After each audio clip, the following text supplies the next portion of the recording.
اعوذ باللہ من الشیطان الرجیم بسم اللہ الرحمن الرحیم ایاک نعبد و ایاک نستعین۔ السلام علیکم، میں منیر شاکر صلوات پر بات کرنا چاہتا ہوں۔ اس پر تھوڑی سی بات ایک پہلے کر چکا ہوں، مگر صرف ایک پہلو کو اجاگر کرنے کے لیے، ایک پہلو پر روشنی ڈالنے کے لیے، زیادہ اس کو نمایاں کرنے کے لیے عرض کرنا چاہتا ہوں۔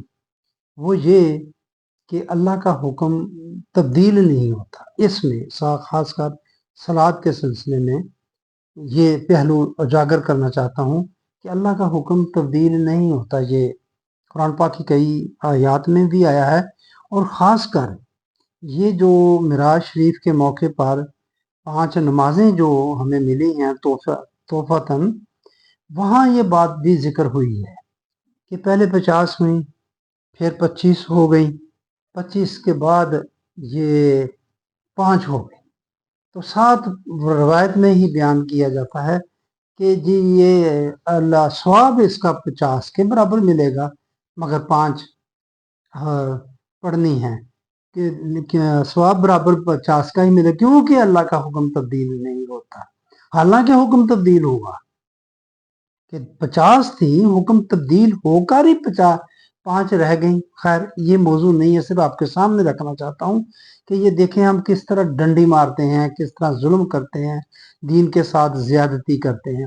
وہیں بات کر رہے ہیں کہ فائدہ کوئی نہیں ہوتا، بات مانتے ہی نہیں ہے بالکل۔ یہ عجیب سی بات ہے، ایسے ہی نہیں مانتے جس طرح انڈیا نہیں مان رہا ہم سے، یا ایسے ہی نہیں مانتے جیسی ہماری اسٹیبلشمنٹ پی ٹی آئی کے مقابلے میں نہیں مانتی۔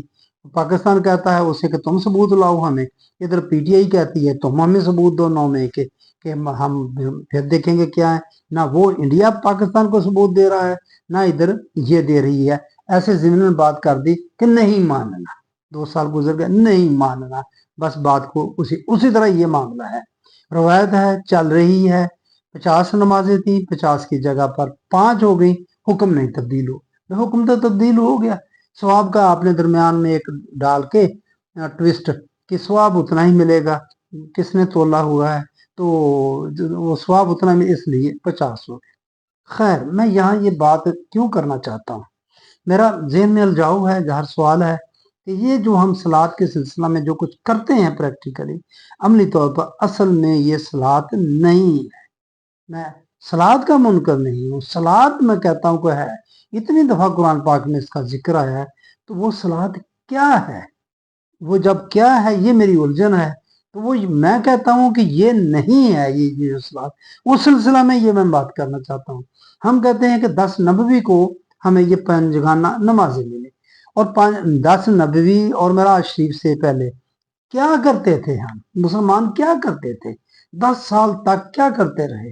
کیا اس سے پہلے کتنی قرآن پاک میں صورتیں نازل ہو چکی تھی؟ ہر جگہ پر صلوات کا ذکر ہے، ہر نبی پر صلوات فرض تھی، ہر امت پر صلوات فرض تھی۔ تو پھر ان امتوں کی صلوات کیا تھی، اور انبیاء کرام کی صلوات کیا تھی، اور پھر ہماری صلوات کیا تھی؟ 10 سال تک کیا صلوات رہی؟ یہ میں بات کرنا چاہتا ہوں کہ اگر میں سمجھا سکوں یا میں اپنا سوال کر سکوں، اپنی الجھن بیان کر سکوں، تو 10 نبوی تک یہ بات ہو گئی کہ پھر یہ صلوات کچھ تھی، اس وقت مسلمان کرتے تھے، تو پھر کیا ہوا؟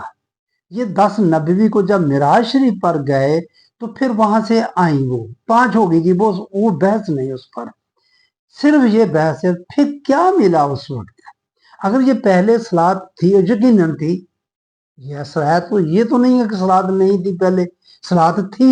اس وقت کیا کرتے تھے مسلمان؟ یہ ایک اپنی جگہ پر سوال۔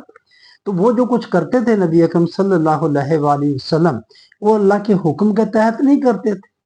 اس وقت کتنی نمازیں تھیں؟ 5 تھی، کتنی تھیں؟ کوئی ہے روایت ملتی کہ وہ 10 نبوی تک مسلمانوں نے کتنی نمازیں پڑھی؟ اس کی حایت کیا تھی؟ اس طرح کا سجدہ رکوع سجود جو ہم کرتے ہیں اب، یہ جو طریقہ ہے ہمارے ساتھ، کیا اس طرح پڑھتے تھے؟ کیا کرتے تھے اس وقت؟ اس کا مجھے کوئی علم نہیں۔ میں یہ چاہتا ہوں کہ اس کا کو پتہ چلے کہ وہاں اس وقت کیسے کرتے تھے۔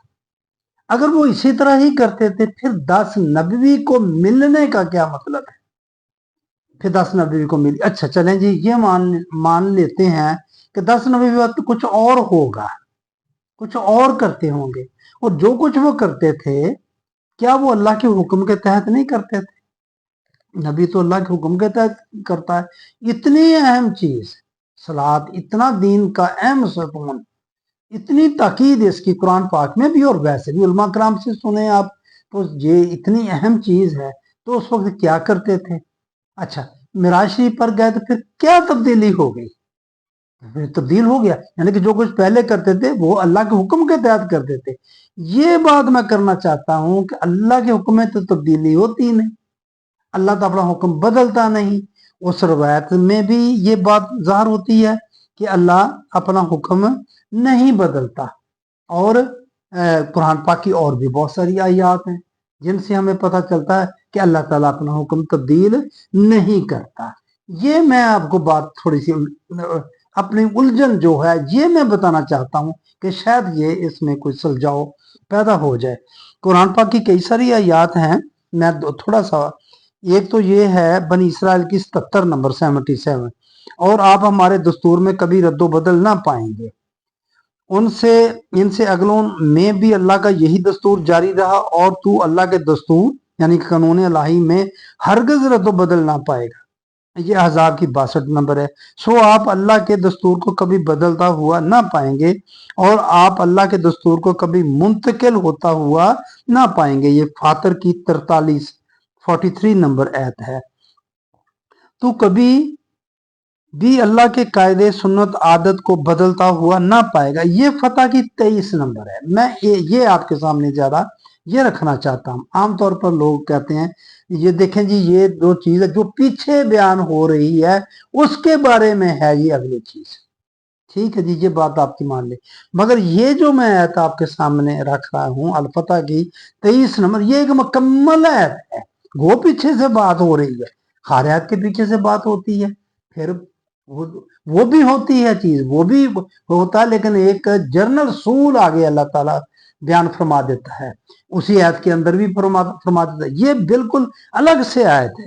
جو پچھلی 22 نمبر آیت ہے وہ ہے اعوذ باللہ من الشیطان الرجیم بسم اللہ الرحمن الرحیم وَلَوْ قَاتَلَكُمُ الَّذِينَ كَفَرُوا لَوَلَّوُا الْأَدْبَارَ ثُمَّ لَا يَجِدُونَ وَلِيًّا وَلَا نَصِيرًا، اور اگر تم سے کافر جنگ کرتے تو یقیناً پیٹھ دکھا کر بھاگتے، پھر نہ تو کوئی کارساز پاتے نہ مددگار۔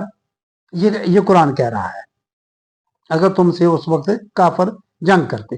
آگے اگلی مکمل آیت ہے سنت اللہ ہلتی قد خالت من قبل ولن تجد لسنت اللہ تبدیلا، اللہ کے اس قاعدے کے مطابق جو پہلے سے چلا آیا ہے تو کبھی بھی اللہ کے قاعدے کو بدلتا ہوا نہ پائے گا۔ یہ اس میں یہ بات کی گئی ہے کہ اللہ کے قاعدے کو بدلتا ہوا نہیں پائے گا، اللہ کا حکم تبدیل نہیں ہوتا۔ ہماری باتیں ہوتی ہیں تبدیل ہوتا ہے، کہ چیف ایگزیکٹو ہے کوئی حکم جاری کر دیتا ہے، پھر دیکھتا ہے بعد میں اس کے اثرات اس میں تبدیلی کر دیتا ہے، کیونکہ بندہ عالم الغیب تو نہیں ہے، اللہ تعالیٰ عالم الغیب ہے، وہ ایسا نہیں کرتا، وہ جو حکم دیتا ہے وہ بعد میں اس میں تبدیلی کی ضرورت ہی نہیں ہوتی، اس کو پتہ ہوتا ہے سارا، ہاں جی، اس کے تمام اثرات کا، یہ تبدیل نہیں کرتا۔ تو یہاں پھر اگر تبدیلی نہیں ہوئی، یہ 10 نبوی کو صلات میں جو پہلے جو کچھ کر رہے تھے اگر تبدیلی ہوئی ہے تو پھر حکم میں تو تبدیلی ہو نہیں سکتی، میں یہ بات کہنا چاہتا ہوں۔ تو پھر یہ اس وقت یہ نمازوں کا 5 کا تحفہ ملنے کا کیا مطلب بنتا ہے؟ پھر اس وقت پنجگانہ نمازوں ملنے کا کوئی معنی نہیں سمجھ آتی کہ صلات تو پہلے بھی ہے، پھر اس وقت یہ کیا نئی چیز مل گئی۔ تو میں بس یہ اتنی سی بات ہی کرنا چاہتا ہوں کہ یہ میں پہلے بھی کر چکا ہوں، کیا ملا، لیکن قرآن کہتا ہے کہ اللہ اپنے حکم میں تبدیلی نہیں کرتا۔ تو اگر جو 10 نبی تک جو کچھ نبی اکرم صلی اللہ علیہ وآلہ وسلم کرتے رہے وہ یقیناً اللہ کے حکم کے تحت کرتے رہے، اور اللہ کے حکم میں کسی قسم کی تبدیلی یا کمی بیشی کرنے کا نبی کو اختیار نہیں ہوتا۔ یہ میں بتا چکا ہوں سورہ یونس کی 15 نمبر آیت اور آل عمران کی 79 نمبر آیت، کہ وہ تو کہتا ہے کہ اللہ کی تابع داری کرو،